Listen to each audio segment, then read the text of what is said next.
Alors la musique, c'est venu très tôt.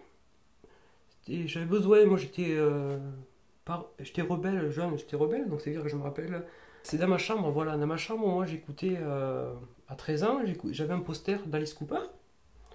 Donc je sais pas, à l'époque des années 83, c'était les années de disco, il y avait, je sais pas ce que les autres écoutaient, mais j'ai toujours aimé, en fait, écouter des trucs que les autres n'écoutaient pas. Voilà. Et c'était les plus grands qui me donnaient ça, qui avaient déjà 20 ans, qui étaient dans la culture au rock, et je trouvais que c'était des bonnes périodes. Et puis moi, j'ai commencé à écouter ce son, là, où il y avait de la guitare, de la batterie, des mélodies un peu au perché, ça crie un peu, mais j'ai eu beaucoup d'affinité pour cette musique rock, et qui m'a, moi, enfin, dans ma chambre, c'était mon univers. Je me rappelle, on avait acheté ces chaînes là où il y avait des éléments, donc ça j'avais économisé très longtemps pour m'acheter ma platine disque et ma platine Technics, amplificateur, petit égaliseur, double cassette. Et je me rappelle avoir économisé, travaillé pour arriver à ce budget là, je me rappelle plus un franc. Ça a duré 3 4 mois l'histoire. Donc je me rappelle, oui, cette magie là, quand j'ai déballé ces cartons, que j'ai commencé à câbler derrière tous les fils, à mettre mes deux enceintes dans la chambre, et le premier ouais, c'était là, j'avais, ouais. Et du coup, ben, voilà, d'écouter de la musique dans ma chambre. Alors c'était du Alice Cooper, c'était du BOC, Blue Circle, du David Bowie, du Neil Young. Je me rappelle que ça, c'était vraiment mon univers à moi. Et j'adore quand c'est. J'aime pas le formater. Et ça, je trouvais que c'était rare parce que moi. Après, il y a eu ACDC qui est arrivé, Iron Maiden. Donc au collège, on voyait quelques rebelles avec leurs t-shirts. Mais ça me faisait marrer, moi, de faire partie de ce côté, bon, école privée catho, bien chic. Mais on écoutait du Maiden. J'ai écouté du Maiden et du ACDC, voilà. Et ça m'a toujours fait. Et je ne suis jamais sorti de ça. Donc juste historiquement, la musique, je commençais au lycée. Il y a mon cousin encore dans le coup qui était compositeur. On a monté un groupe et j'étais bassiste parce qu'il y avait que cette place qui était libre, donc j'ai fait OK. Et puis on avait, ouais, ça a bien marché. Des compos rock, c'est même pas des reprises. On a eu quelques années, voilà, jusqu'à ce qu'on parte en fac à Montpellier où il y a eu de l'amusement et c'est parti de rien. Voilà, c'est parti de rien, juste d'une motivation, mais qui a été faite très très au sérieux, encore une fois. Moi après j'ai tout laissé tomber. J'ai mes études rapides mais qui étaient là. Et après j'ai repris à la trentaine. Je me suis acheté une guitare quand même, parce que mon rêve c'était pas d'être bassiste. Et j'ai commencé à gratter 4 accords, puis 4 8 et puis etc. Et puis je me suis dit, quoi, tiens, un ou deux morceaux, tiens, ça sonne pas mal, mais bon, sans prétention. Et puis après, j'ai été muté à 7 comme prof de techno au collège Jean Moulin. Et là, je me suis fait un petit cercle d'amis de profs où on commençait à passer des soirées à 7 ben, en mangeant ensemble. Et puis en discutant, il y en avait une qui avait fait le conservatoire, prof de PS, qui avait fait le conservatoire violon. Un qui était déjà prof de musique et de batterie. Et puis une nana prof de sport, je me suis dit, tiens, autour de table, elle a l'air de chanter, enfin, elle n'a jamais appris, mais. Et donc je leur ai proposé, j'ai dit, écoutez, on va arrêter de passer des soirées comme ça à faire n'importe quoi, on va essayer de monter un groupe. Bon, tout le monde a rigolé, mais un an et demi plus tard, il y a un album qui est sorti. Voilà. Et donc c'est là, je me suis dit, bah, ça c'est trop bien à faire aussi, et je vais essayer de perdurer là, parce que ça me plaît beaucoup. Comment s'appelle ce groupe? Il s'appelait Black Beauty déjà, c'était le premier groupe, il s'appelait Black Beauty. Est-ce que tu peux nous décrire un peu le style du groupe? Ouais. Alors le style, en fait, moi j'aimerais faire de la musique, mais bien ringarde, bien hard rock des années 80-90. Voilà, ce que j'adore vraiment. Mais le problème, c'est que quand on crée, par exemple, donc c'est du saturé, c'est du rock. J'adore la mélodie, j'aime pas quand ça crie, quand ça hurle. J'aime les mélodies, donc un mélange de hard rock, on va dire. Mais si c'est pop, ça me va aussi, voilà. Mais après, c'est les gens avec qui on joue qui vont amener cette touche-là, et ça, je la maîtrise pas. Et c'est ça qui fait chaque fois un charme, où des fois on se dit, bah, chacun amène sa touche, mais c'est l'ensemble qui va sonner grâce à toutes ces personnes. Donc le style, ça va être rock, mélodique, et le reste, ça vient comme ça. Et je suis sûr que si je change de musicien, ça va pas sonner pareil. Et ça sera plus. Même moi, j'aimerais quand même, sur le tard là, tant pis, mais même si c'est ringard et que personne n'écoute, mais faire du bon rock des années 90. Voilà. Simple, efficace, des riffs que on tape du pied, qu'on bouge un peu le cheveu quand il en reste. Et tu fais musique et paroles? Alors je fais musique et yaourt. Alors musique et yaourt, c'est-à-dire que quand je compose, j'arrive pas à composer que de la musique. Je compose toujours les mélodies, chant qui vient avec. Et sauf que j'aime pas faire des textes, surtout en anglais. Donc du coup, oui, c'est que du yaourt. Par contre, je garde des mélodies.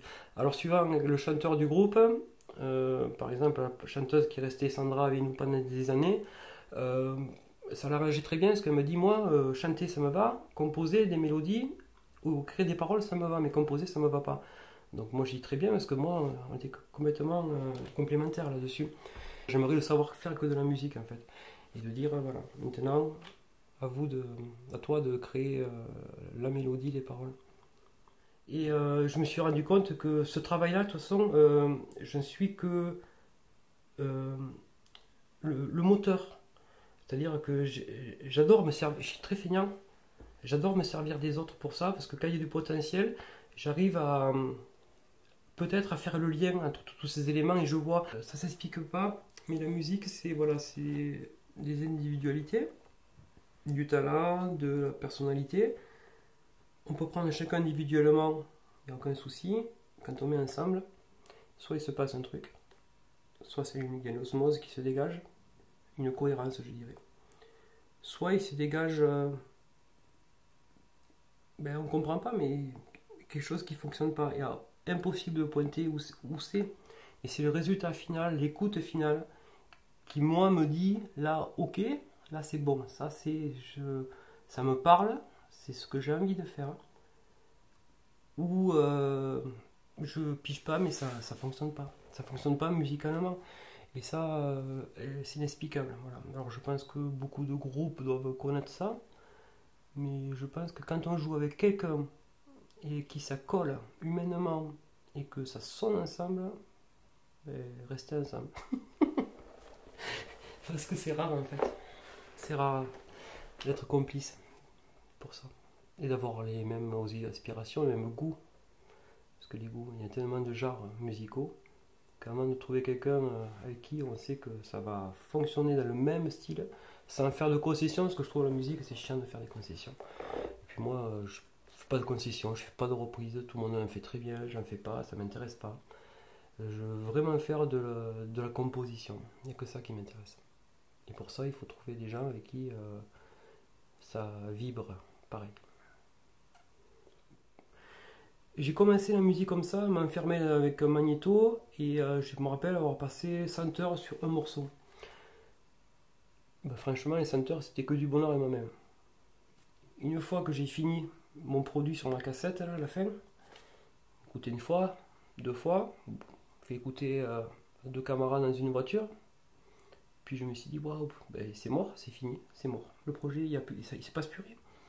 Alors que non, la musique, il faut vraiment la partager, s'enfermer. Alors je trouve qu'il y a des gens qui adorent ça, qui font de super trucs tout seuls, et des super productions, ça sonne hyper bien. Mais non, j'ai besoin de live de moins en moins. Là aussi, ça me fatigue le live. Parce que combien de fois, on est chaud, on se prépare, là on arrive, on a bien répété. Et puis, 2 fois sur 3, ouais, putain, on nous a mal sonorisé, t'as vu le son de merde qu'on avait, tu te rends compte, putain, on t'attendait pas, j'ai pas de retour, du coup j'ai fait 3 pains, mais bon, on fait au mieux. En fait, voilà, c'est que quand on n'est pas connu, eh bien, c'est rare de se produire dans des. Voilà, là on sait qu'on va restituer ce qu'on sait faire. Et on est tributaire de ça. Et puis finalement, cette joie-là, à la fin de la soirée, se transforme, on rentre.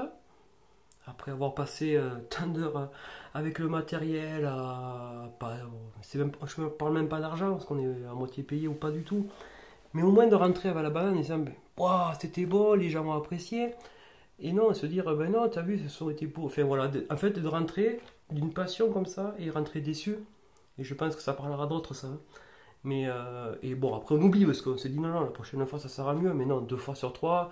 Quand on n'a pas son sonorisateur, quand on n'a pas son matériel, les personnes qui ne vous connaissent pas, je suis désolé, c'est impossible de faire un bon son dans ton groupe. Et ça, c'est hyper frustrant. Voilà. Quand je vois par exemple Over the Sea, un clip qui a été fait, quand je vois les clips, je me rends compte qu'à part la musique et après la dynamique que je voulais mettre en studio pour que ça sonne comme ça, un peu dirigé à ce moment-là, parce que j'avais. Après les idées, je les ai, voilà, je veux exactement, j'ai déjà le rendu en tête. Donc ça, j'arrive, et quand je vois qu'il y a des gens qui adhèrent à ça et qu'à la fin, on arrive à exactement ce que j'imaginais, là, je suis fier pour nous. Je suis fier pour nous. Euh, mais après, ouais, il y a beaucoup de. Et ça peut vite redescendre, voilà. C'est-à-dire que c'est des montées comme ça de joie et de. Mais je suis conscient que sans ces gens-là, sans la personne qui avait au montage la caméra, sans le studio qui a bien fait le son, il n'y aurait rien. Donc je sais que tout seul, je suis rien, voilà. C'est ce que il faut chaque fois que je tombe sur les bonnes personnes qui ont envie, voilà, de me comprendre et qui ont envie de me faire confiance. Et si j'ai pas ces personnes avec moi, je sais que bah, il se passe rien. Donc en fait, il n'y a pas de fierté à avoir. C'est juste d'arriver à mettre des gens avec soi dans un projet commun et qu'ils adhèrent. Si ça marche, c'est top. Si ça marche pas, ben, il se passe rien en fait. Tout seul, je peux pas faire grand chose. J'aime être leader. J'aime être leader parce que dans mon métier, quelque part, je suis leader. Et en fait, j'ai l'impression que des fois, je peux mener un groupe comme mon travail. Parce qu'en fait, j'ai ce même rôle. C'est pour ça que alors, leader, ça fait. Leader, ça fait un peu. M'as-tu vu? Donc, c'est pour ça que le coordinateur ou coordonnateur correspond plus du coup, au niveau professionnel. Et dans le groupe, quand on dit pas je suis coordonnateur d'un groupe, on dit il est leader d'un groupe ou pas. Mais effectivement, ma vie est très liée. Ce que je fais en musique, le travail que je fais au niveau relationnel, je fais le même, en fait, c'est au travail. Et du coup, ce rôle, il me plaît. Mais je sais il me fait beaucoup souffrir. Des fois, je me dis pourquoi t'es pas musicien d'un groupe, t'arrives là, c'est un groupe qui tourne, qui te plaît dans le style. Tu vas te faire un effort, tu vas bosser tes parties et tu vas les suivre quoi, et tu vas profiter de ça quoi. Et tu n'auras pas cette charge. Et je me pose la question juste là, et puis après la réponse c'est non, parce que j'aime ça, prendre des risques, j'aime que ça gueule, que ça capote, que ça réussisse. Et ouais, j'aurais du mal à être, je pense que diriger peut-être. Comme je n'ai pas l'habitude, c'est possible que ça se passe pas bien en fait. Pour l'instant, tant que j'ai l'énergie, je préfère avoir ce rôle. Et si un jour je fatigue et que je sois vraiment dans une impasse ou plus d'envie, je me ferai diriger. Voilà. Pour l'instant, je lutte encore. Il faut savoir que. Et non, je ne vais pas mentir, mais je ne suis pas fier du tout. Je me sens pas bon musicalement. Je me sens. Enfin, c'est dur à dire, mais c'est vrai, vraiment, j'ai pas de fierté. Voilà. Les seules fiertés que j'ai, c'est quand ce sont d'autres personnes qui me disent mais c'est bien, c'est chouette, je suis content de jouer avec toi. Voilà, je suis content de jouer, mais moi, j'ai aucune fierté parce que je me sous-estime beaucoup par rapport à ça. Et quand tout à l'heure j'ai dit que petit j'étais chétif et timide, ça se gomme pas comme ça, du jour au lendemain, et la confiance en soi ne se gomme pas comme ça. Et c'est pour ça que je fais des choses où j'aime me mettre devant, alors que je suis quelqu'un de timide. Là, je suis là devant vos caméras, mais franchement, euh, comment dire, chaque fois je me lance ce défi, parce que j'adore en fait ça, j'adore ça. Ce que je fais là, j'adore. Et je sais que petit, j'en étais tellement incapable que chaque fois je me dis, t'as vu, t'as avancé quand je fais ça, voilà. Et quand je suis là devant vous, devant toi, c'est toujours ça qui me revient. T'as vu, tu es capable de le faire.